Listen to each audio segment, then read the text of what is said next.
할렐루야. 자, 이제 5월 가정의 달이 끝나고요. 다시 이제 누가복음 강해로 돌아왔습니다. 자, 우리 한 달도 훨씬 전이었던 것 같은데 지난 시간에 우리 예수님께서 제자들에게 그동안 갖지 말라 하셨던 전대나 또는 배낭이나 검을 이제는 가지라 라는 그 말씀을 우리가 보았어요. 그리고 이제 예수님께서는 이제 만찬, 유월절 만찬을 마치시고 오늘 이제 감람산으로 가서 기도하셨어요. 기도 장소에 대해서 마태와 마가는 겟세마네 동산이라고 말을 하고 있어요. 근데 오늘 누가는 감람산이라고 기록하고 있어요. 감람산이라는 것은 감람나무, 즉 올리브 나무가 많이 있어서 붙여진 이름이에요. 그리고 겟세마네라는 것은 이제 그 감람산에 있는 하나의 그 동산 이름이에요. 겟세마네라는 그 뜻이 기름을 짜낸다는 뜻이거든요. 그러니까 아마 이 감람산에 있는 그 올리브 나무 열매를 따서 이제 올리브 기름을 짜는 그 기름 짜는 곳이 그 겟세마네 그 동산에 아마 있었던 것으로 그렇게 보입니다. 자, 근데 예수님은 감람산 겟세마네 동산에서 제자들에게 너희는 유혹에 빠지지 않게 기도하라 그러시고 가서 친히 기도하셨어요. 예수님이 기도하신 내용이 42절이죠. 42절 같이 한번 읽어볼까요? 이르시되 아버지여 만일 아버지의 뜻이거든 이 잔을 내게서 옮기시옵소서. 그러나 내 원대로 마시옵고 아버지의 원대로 되기를 원하나이다 그랬어요. 예수님은 우리 그 누가복음 11장에서 예수님이 직접 가르쳐 주신 주기도문에서처럼 먼저 거룩하신 하나님의 이름을 부르면서 기도를 시작하셔요. 마가복음에는 예수님께서 아바 아버지요 이렇게 기도를 시작하신 것으로 되어 있는데요. 아바라는 것은 어린아이들이 아버지를 친근하게 부를 때 사용하는 단어죠. 사실 유대인들은 불경스럽게 여겨서 하나님을 아버지라고 부르지 않으세요. 그러나 하나님의 아들이신 예수님은 하나님을 아버지라고 자연스럽게 부르셨어요. 자, 그러면서 예수님이 지금 하나님 아버지에게 옮겨달라라고 기도하는 이 잔이 뭡니까? 잔이라는 건 하나님이 부여하시고 정해놓으신 사람의 운명을 가리키는 은유 표현이에요. 그러니까 영원전부터 하나님이 작정하신 것으로 예수님께서 감당하게 될 바로 십자가의 고난을 가리키고 있는 거죠. 자, 운명을 상징하는 이 잔은 그것이 주어진 자라야 그걸 마실 수 있다라는 점에서 인류 구속을 위한 십자가는 오직 예수님만이 감당해야 한다는 것을 보여주고 있어요. 그러니까 이 잔은 이제 몇 시간 지나지 않아서 감당할 그 예수님의 눈앞에 닥쳐 있는 고통과 죽음에 대한 은유적인 표현이에요. 자, 이 잔을 내게서 옮겨달라라는 것은 예수님에게 부과된 그 잔에서 벗어나고 싶다는 거죠. 앞으로 마시게 될 십자가의 잔이 예수님에게서 분리돼서 다른 곳으로 이전되어 가기를 바라는 예수님의 마음이 잘 나타나 있습니다. 근데 예수님이 이 기도를 얼마나 열심히 하셨던지 땀이 땅에 떨어지는 핏방울 같았다 이렇게 성경은 이야기하고 있어요. 44절에 예수께서 힘쓰고 해서 더욱 간절히 기도하시니 땀이 땅에 떨어지는 핏방울 같이 되더라. 그러니까 주님은요 기도를 얼마나 열심히 하셨던지 얼마나 치열하게 기도를 하셨던지 땀이 핏방울처럼 떨어졌다는 거죠. 여러분, 예수님이 누구십니까? 하나님의 아들이시죠. 자, 지금까지 예수님의 삶을 보면 예수님은요 못 고칠 병이 없고 그리고 능치 못할 일이 없는 분이에요. 심지어는 죽은 자도 살리시고요 바람과 풍랑을 잠잠케 하시고요 물 위를 걷는 등 자연도 마음대로 다스리는 분이셔요. 그런 분의 입에서 오늘 이런 알 수 없는 기도가 나오다니 이것을 우리가 어떻게 받아들여야 하냐는 거죠.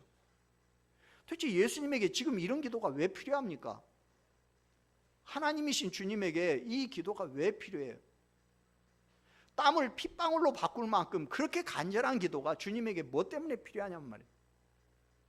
자, 극단적으로 묻죠. 예수님에게서 이제 모든 능력이 다 사라졌습니까?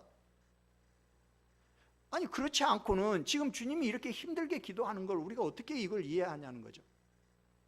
마태복음에 보면 예수님이 제자들에게 그러시거든요. 내 마음이 매우 고민하여 죽게 되었으니 너희는 여기 머물러 나와 함께 깨어있으라 그래요. 무슨 얘기예요?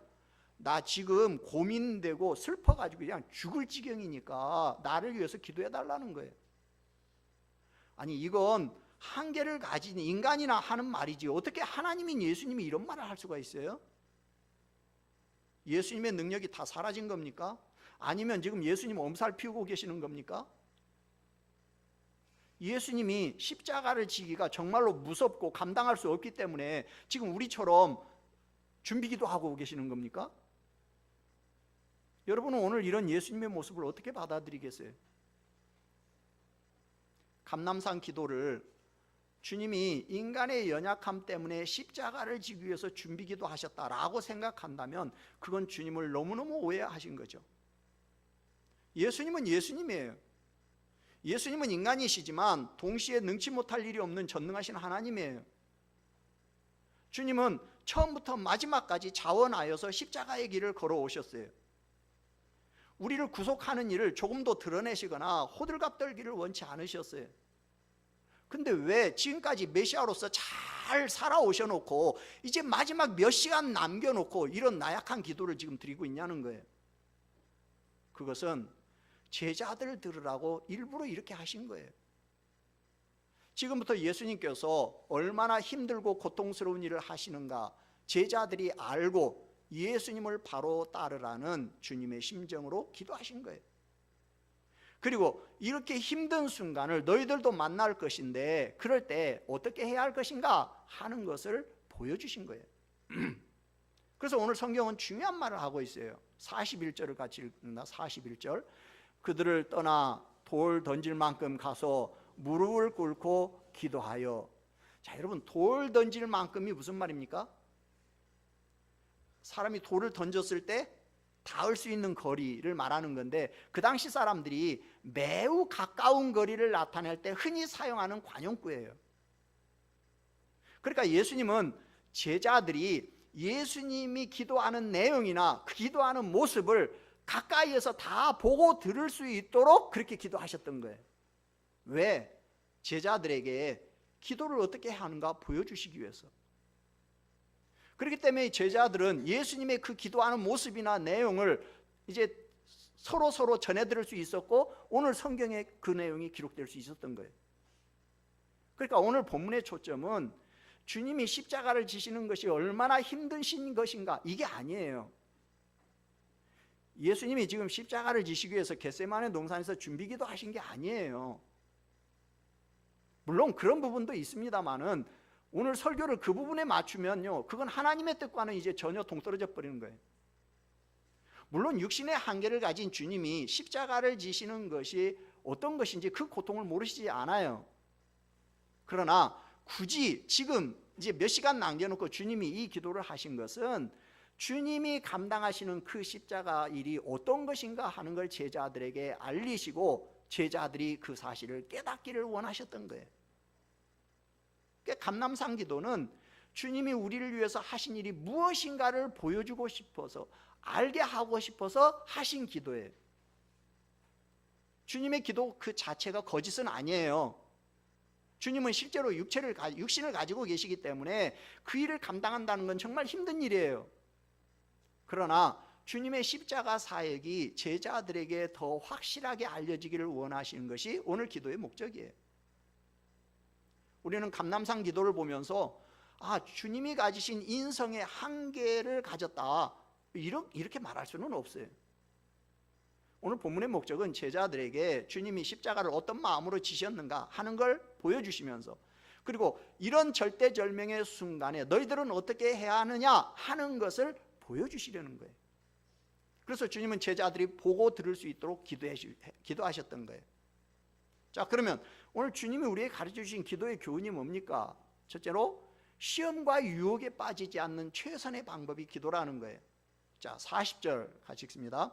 그곳에 이르러 그들에게 이르시되 유혹에 빠지지 않게 기도하라 하시고. 자, 마지막 46절 같이 읽습니다. 이르시되 어찌하여 자느냐 시험에 들지 않게 일어나 기도하라 하시니라. 자, 예수님의 이 감람산 기도는요 마태복음 26장, 마가복음 14장에도 똑같이 기록되어 있는데요 마태나 마가는 11절에 걸쳐서 비교적 자세하게 이 내용을 기록하고 있어요. 근데 누가는 7절에 걸쳐서 비교적 짧게 간략하게 기록했어요. 근데 누가의 기록의 특징은 뭐냐면, 자, 시작하는 40절과 마치는 46절에 유혹에 빠지지 않게 기도하라, 시험에 들지 않게 기도하라 라는 이 예수님의 명령을, 이걸 우리가 이제 수미상관법이라고 그러거든요. 이제 맨 끝에, 맨 처음에, 맨 끝에 똑같은 내용을 놓고, 그리고 그 안에 예수님의 기도 내용을 지금 집어넣어 놓고 있어요. 그러니까 결국은 너희들이 시험에 들지 않기 위해서는 반드시 기도해야 한다 하는 것을 지금 강조하고 있는 거예요. 기도하지 않으면 시험에 빠질 수밖에 없다는 거예요. 여기 예수님이 말씀하시는 유혹이라는 건 이제 예수님이 체포될 때 발생하게 될 그 제자들의 배신, 그리고 그들이 느끼게 될 위기와 절망을 말하는 거죠. 예수님은 제자들이 예수님이 체포되자 낙담하고 자기 안전을 지키기 위해서 도망가고 예수님을 부인하는 시험에 빠지지 않도록 깨어서 기도하라는 거예요. 지금 영적으로 잠들어 있는 제자들에게 마음을 새롭게 해서 기도함으로 앞으로 닥칠 고난에 대비하라는 거예요. 인간의 나약한 심성이나 부패한 내적 욕망으로부터 일어나는 시험에 유혹에 들지 않도록 기도하라는 거예요. 지금 내가 무슨 일을 하는지를 너희들이 알지 못하면 너희들 반드시 시험하고 실족하고 말 거야. 내가 무엇을 하는지를 알아야 너희들이 시험에 들지 않을 수 있다는 거예요. 사실 유혹이라는 건 그 당시 예수님의 체포와 십자가 죽음을 경험한 제자들에게만 있는 건 아닙니다. 형태하고 모양만 다를 뿐이지 오늘 우리 모든 성도님들에게도 다 똑같이 있어요. 그러므로 시험이 있는 것이 문제가 아니라 그 시험의 유혹에 빠지는 것이 문제이고 죄인 거예요. 유혹에 빠진다는 것은 죄의 영향권 아래 들어간다는 얘기예요. 예수님은 제자들이 죄의 유혹에 마음을 빼앗겨서 낙심하고 절망할 것이 아니라 부활의 확신을 가진 담대한 믿음의 용사가 되기를 원하셨던 거예요. 그래서 제자들에게 기도하라고 요구하신 거예요. 성도를 쓰러뜨리기 위한 사단의 시험을 우리 인간의 스스로의 힘으로 감당한다는 건 너무나 벅찬 일이에요. 바로 그 버거운 시험을 이길 수 있는 유일한 무기가 뭐냐? 바로 기도라는 거예요. 예수님 자신도 십자가를 앞두고 엄청난 갈등을 겪으셨어요. 그러나 예수님은 기도함으로 그걸 극복하셨어요. 반면에 제자들은 기도하지 않아요. 그래서 예수님을 부인하는 엄청난 실수를 저지른 거예요. 그러므로 우리는 늘 시험이 다가올 때마다 너희는 유혹에 빠지지 않게 기도하라, 시험에 들지 않게 일어나 기도하라 라는 주님의 이 음성을 기억해야 해요. 둘째로 습관을 따라 기도해야 해요. 39절 같이 읽습니다. 예수께서 나가사 습관을 따라 감람산에 가심에 제자들도 따라갔더니, 누가는 예수님이 습관을 따라 감람산으로 가셨다 그랬어요. 습관을 따라 가셨다는 얘기는 규칙적으로 가셨다는 거예요. 우리 21장 37절에서 보았죠. 예수께서 낮에는 성전에서 가르치시고 밤에는 나가 감람원이라 하는 산에서 쉬셨다 그랬거든요. 그 말씀대로 예수님은 고난주간 동안 낮에는 성전에서 가르치시고 밤이 되면 감람산으로 가셨어요. 자, 예수님은 왜 늘 밤이 되면 감람산으로 가셨을까요? 밤에 별로 잠이 안 와가지고? 아니면 좀 별을 보시기 위해서요? 예수님은 낮에는 가르치시고 밤에는 조용한 감람산에 가서 기도하셨던 거예요. 예수님은 많은 사람들과 논쟁하시고 천국 복음을 전하는 피곤한 중에도 규칙적으로 기도하는 일을 쉬지 않으셨어요. 유월절 만찬 중에 나간 가룟 유다가 예수님을 잡기 위해서 이제 군병들을 이끌고 감람산으로 쉽게 찾아오거든요. 그럴 수 있었던 이유가 뭐예요? 바로 예수님이 늘 규칙적으로 그 감람산 어디에 가서 기도하신다는 것을 잘 알고 있었기 때문인 거죠. 여러분, 기도의 습관을 들이셔야 해요. 주님은 제자들에게 기도는 훈련이 필요하다는 걸 가르쳐 주셨어요. 여러분, 땀방울이 핏방울이 되는 그런 기도는요, 평소에 기도하지 않는 사람은 그런 기도 할 수가 없어요. 이건 습관으로 훈련된 기도자만이 할 수가 있는 거예요. 기도는 평소에 훈련이 돼 있어야 해요. 기도는 영성입니다. 영성은 하루아침에 만들어지는 게 아니에요.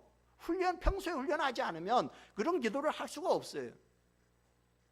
여러분, 기도라는 건 어쩌다 한번 그냥 생각나면 하는 게 아니에요. 내 힘으로 해결 못할 문제가 생겼을 때만 하는 것이 아니에요. 언제나 기도하셔야 해요. 그러기 위해서는요, 평소에 기도하는 습관을 들여놓으셔야 해요. 세 번째, 힘써 간절히 기도해야 해요. 41절 같이 읽습니다. 그들을 떠나 돌 던질 만큼 가서 무릎을 꿇고 기도하여. 자, 마태는 얼굴을 땅에 대고 엎드려 기도했다. 마가는 땅에 엎드려 기도했다. 근데 오늘 지금 누가는 무릎을 꿇고 기도했다, 이렇게 말하고 있어요. 그 당시 유대인들은요, 평상시 기도하는 자세가 뭐냐면 서서요, 손을 하늘로 이렇게 쳐들고 기도하는 거거든요. 근데 히브리인들이 얼굴을 땅에다가 대고 기도하는 것은 이건 아주 간절히 기도할 때예요. 대표적인 경우가 이 엘리야가 감람산에서 기도할 때 땅에 꿇어 엎드려서 그의 얼굴을 무릎 사이에다가 이렇게 쳐박고 이렇게 기도하거든요.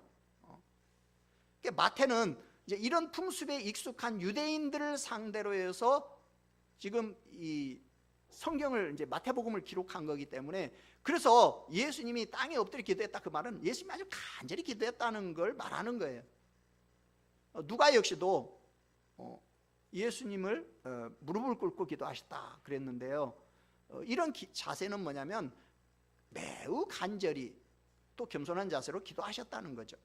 자, 44절 같이 읽죠. 예수께서 힘쓰고 애써 더욱 간절히 기도하시니 땀이 땅에 떨어지는 빗방울같이 되더라. 자, 예수님이 여기 힘쓰고 애썼다 그랬는데, 이 말은 예수님의 십자가 고통을 앞두고 계속되는 그 사단의 유혹에 맞서는 예수님의 영적 전쟁을 지금 말하고 있는 거예요. 얼마나 기도를 열심히 하셨던지 땀이 핏방울같이 됐다는 얘기예요. 사람들에 따라서는 이것을요, 사람이 엄청난 긴장이 주어지면 모세혈관이 터진대요. 그래가지고 정말 의학적으로 이런 현상이 생긴대요. 그런 사실을 들어서 정말 예수님이 기도할 때 정말로 이 피가 이렇게 나와서 이렇게 떨어졌다, 이렇게 이 부분을 보는 사람도 있고, 어떤 사람은 그게 아니고 예수님이 기도할 때 땀이 얼마나 많이 떨어졌든지 마치 피가 뚝뚝뚝뚝 피가 떨어지는 것처럼 떨어졌다, 이렇게 보는 사람도 있는데, 어떤 견해를 따르든지 간에 공통점은 뭐냐면 하여간 예수님은 필사적으로 기도하셨다는 거예요. 간절히 기도하셨다는 거예요. 예수님의 긴박하고도 절박한 영적 전쟁의 단면을 보여주고 있는 거예요. 죄인을 대속하시기 위해서 반드시 가셔야 할 그 십자가 고난의 길을 앞두고 예수님은 필사적인 힘을 쏟아서 간절히 기도하셨어요. 우리가 하나님의 뜻을 온전히 이루기 위해서는요, 정말 땀이 핏방울이 될 만큼의 기도가 필요한 거예요. 네 번째로, 기도는 내 뜻을 관철시키는 것이 아니라 하나님의 뜻에 나를 쳐서 복종시키는 것이 목적이에요. 자, 42절 자, 같이 읽습니다. 이르시되 아버지여, 만일 아버지의 뜻이거든 이 잔을 내게서 옮기시옵소서. 그러나 내 원대로 마시옵고 아버지의 원대로 되기를 원하나이다 하시니. 예수님은요, 만일 아버지의 뜻이거든 이 잔을 내게서 옮겨달라고 기도했어요. 마태는요, 만일 할만하시거든, 마가는요, 아버지께는 모든 것이 가능하시오니, 그러면서 옮겨달라고 기도해요. 무슨 말입니까? 여러 개의 가능성 가운데 하나를 선택할 수 있는 가능성이 있다면 그런 뜻이에요. 그러니까 하나님이 가지고 계시는 인간을 구원하는 여러 가지 방법 가운데 예수님이 십자가를 지지 않더라도 가능한 길이 있다면 십자가를 지지 않게 해달라는 거예요. 예수님에게 지금 부과된 그 십자가의 잔을 벗어나고 싶은 마음을 지금 이렇게 표현하는 거예요. 그러나 이런 표현은 예수님이 지금 십자가를 거부하시겠다는 의미는 아닙니다. 하나님이 백성을 구원하시는 방법이 예수님이 십자가를 지는 것 말고 혹시 다른 방법이 있다면 그 십자가의 고통에서 벗어나게 해달라는 거예요. 그만큼 십자가의 죽음은 예수님으로서도 감당하기가 벅찰 만큼 고통과 압박을 주는 잔이었던 거예요. 예수님은요, 십자가의 죽음을 감당하기가 너무 고통스럽고 힘들었어요. 그 진노의 잔을 할 수만 있으면 피하고 싶었어요. 그래서 어린아이가 아버지에게 애걸하듯이 간청하는 거예요. 다른 방법이 있다면 십자가의 그 고통스러운 죽음만은 피하고 싶다는 그 인간적인 바람인 거죠. 만약 예수님의 기도가 여기서 끝나버렸다면 그럼 우리의 연약한 기도와 다를 바가 하나도 없게 되는 거죠. 근데 예수님은 그 뒤에 기도를 하셨어요. 그러나 내 원대로 마시옵고 아버지의 원대로 되기를 원하나이다. 예수님은 십자가를 피하고 싶은 자기 의지를 꺾고 하나님의 뜻에 순종하고자 하는 겸손한 마음 자세를 고백합니다. 공생의 기간 동안 한 번도 하나님의 뜻을 거역한 적이 없는 예수님은 마지막 십자가 앞에서 극심한 고통과 갈등 가운데 흔들렸지만, 그러나 비참한 죽음을 피하고 싶은 인간적인 본능을 이겨내고 겸손히 하나님 아버지 뜻에 순종할 것을 결의하고 있어요. 이건 예수님이 친히 제자들에게 가르치신 교훈인, 아무든지 나를 따라오려거든 자기 십자가를 지고 자기를 부인하고 따라오라 라고 하신 말씀을 예수님이 친히 실천하신 거예요. 이렇게 자기를 낮추시고 죽기까지 복종하신 그 예수님이 계셨기 때문에 허물과 죄로 죽어 본질상 진노의 자녀였던 우리가 하나님으로부터 더불어서 화목하게 되어서 하나님의 자녀가 될 수 있었던 거예요. 십자가 순환을 불과 몇 시간 앞둔 시점에 드려진 이 기도는 인류의 조상 아담의 죄책으로 인해서 야기된 그 인류의 모든 질고와 형벌을 일거에 제거하기 위해서 하나님의 뜻에 철저하게 순종하시려는 제2 아담 되시는 예수님의 결단의 기도예요. 바로 인류 역사상 어떻게 보면 가장 숭고한 기도예요. 예수님은 자기의 소망과 신념을 관찰하기 위한 기도를 드린 게 아니에요. 하나님의 뜻을 확인하고 그걸 실천할 능력을 얻기 위한 기도를 드리는 거예요. 예수님은 자기가 원하는 바가 분명히 있었어요. 그러나 그걸 주장하는 것이 아니라 고난과 죽음의 장까지도 아버지의 뜻이라면 순종하겠다는 거예요. 예수님은 하나님께 일방적으로 요구사항을 말하는 기도를 드리지 않았어요. 하나님의 요구사항을 듣고 거기에 순종할 용기와 도우심을 달라는 기도를 드렸어요. 예수님은 하나님을 설득시키려는 기도를 드린 게 아니라 하나님의 뜻을 다시 새기는 기도를 드리신 거예요. 여러분, 기도는 내 뜻을 어떻게든지 관철시키려는 수단이 아니에요. 오히려 하나님의 뜻에 나를 쳐서 복종시키는 것, 그것이 기도의 목적인 거예요. 다섯 번째, 이렇게 기도할 때 하나님은 기도 응답을 주셔요. 자기 뜻을 관철시키려는 기도가 아니라 하나님의 뜻에 순종할 용기와 믿음을 달라는 그 기도는 하나님께서 기뻐 받으셔요. 그래서 하나님이 천사를 보내요. 43절 같이 읽습니다. 천사가 하늘로부터 예수께 나타나 힘을 더하더라. 힘을 더했다, 이 말은 격려하여 힘을 돋구어 줬다는 거예요. 내가 심히 고민하여 죽게 되었다라는 그 기록처럼 예수님은 십자가 고난을 눈앞에 두고 정말 말할 수 없이 힘든 상태였어요. 이런 상황에 계신 예수님께 천사가 나타나서 예수님이 십자가의 길을 잘 감당할 수 있도록 도왔다는 거예요. 이런 천사의 나타남은 바로 42절에 예수님이 드린 기도에 대한 하나님의 응답인 거예요. 예수님은 개인적으로 십자가 죽음이라는 고난의 잔이 옮겨지기를 원했지만 그래도 아버지의 뜻을 기다렸어요. 하나님은 천사를 보내서 끝까지 고난의 길을 잘 감당하도록 하실 것이라는 당시 하나님의 뜻을 보여주셨어요. 예수님의 기도에 대한 응답으로 십자가 고난의 길을 잘 갈 수 있도록 기도하는 예수님의 기도를 돕기 위해서 천사를 보내주셨어요. 그랬는데 제자들은 어떻게 합니까? 제자들은 45절 같이 읽습니다. 기도 후에 일어나 제자들에게 가서 슬픔으로 인하여 잠든 것을 보시고, 누가는요 참 제자들에 대해서 굉장히 후한 점수를 주고 있어요. 제자들이 슬픔으로 인해서 잠들었다, 이렇게 지금 어떻게 보면 변명을 해주고 있는데요. 무슨 얘기입니까?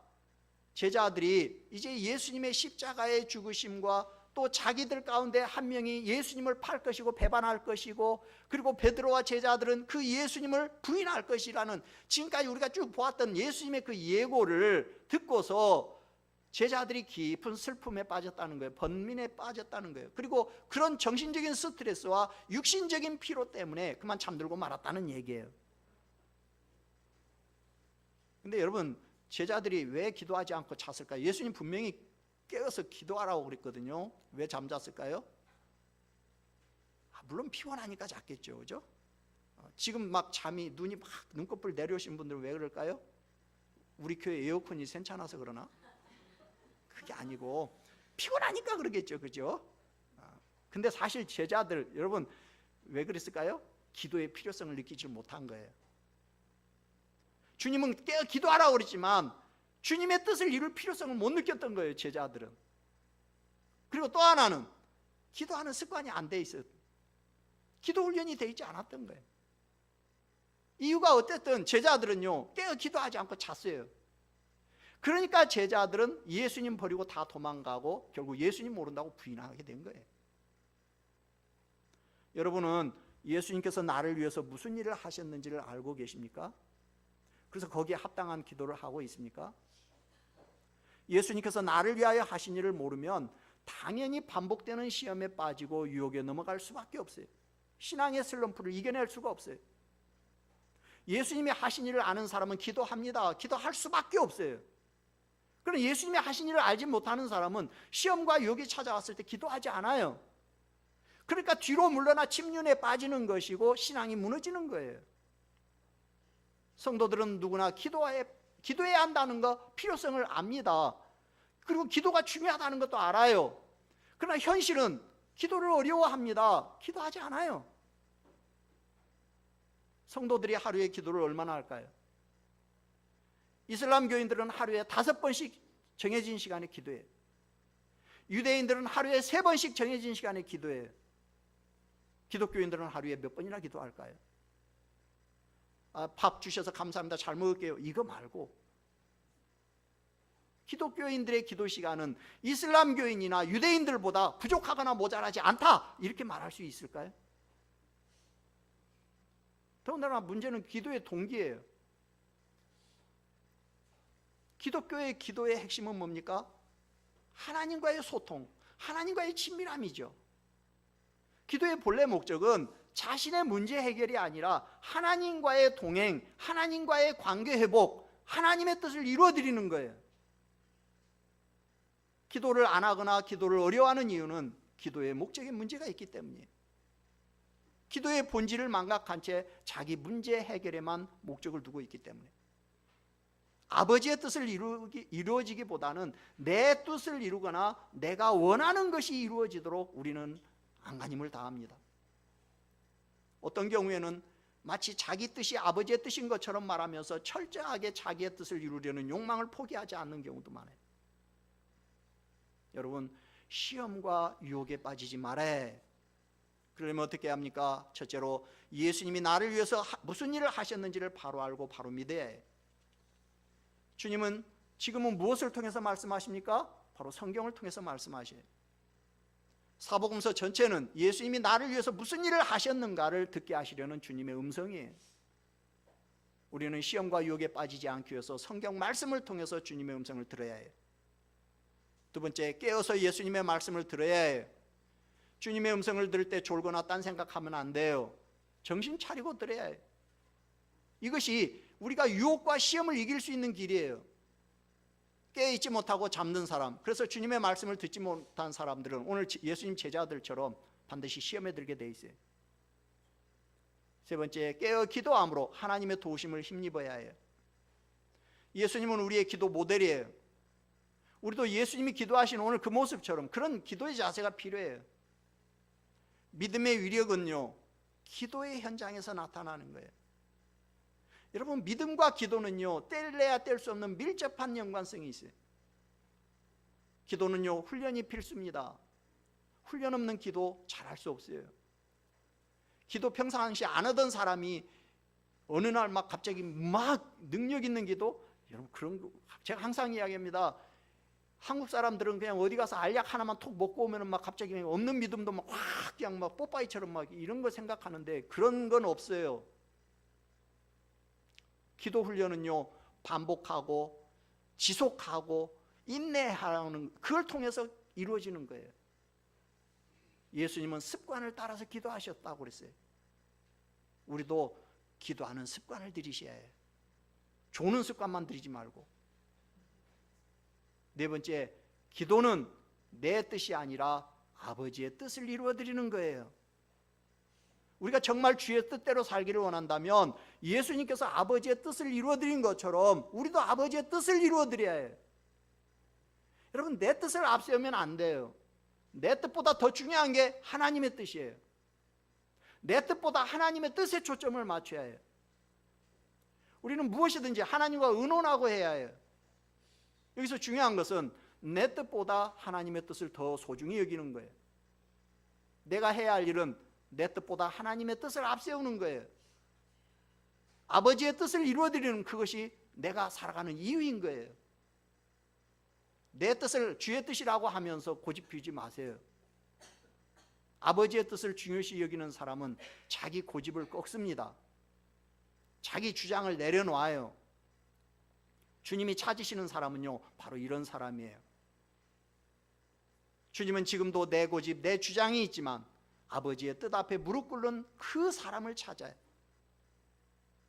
주의 뜻을 이루려는 자, 주의 뜻을 앞세우는 자만이 주님의 고난에 동참하는 자요, 주님과 함께하는 자인 거예요. 이렇게 하나님의 뜻에 맞추어 살려는 사람에게는요, 하나님께서 그 기도에 응답하십니다. 천사를 보내주셔요. 내 뜻보다 더 큰 것으로 보상해 주셔요. 성경은 예수님이 무슨 일을 하셨는가를 들려주고 우리는 그것을 듣고 시험을 이겨냅니다. 계속적으로 능력을 힘입기 위해서 여러분 기도하셔야 해요.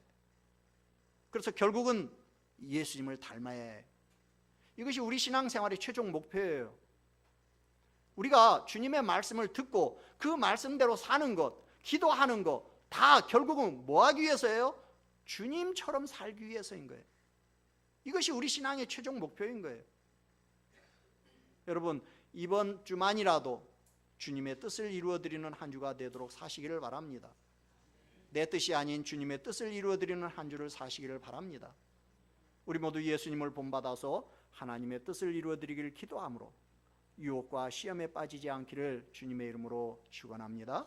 아멘. 우리 찬송 549장 부르고 기도합니다.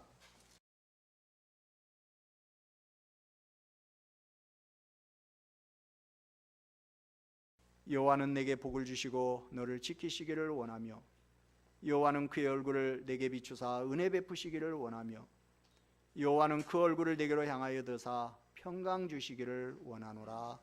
아멘.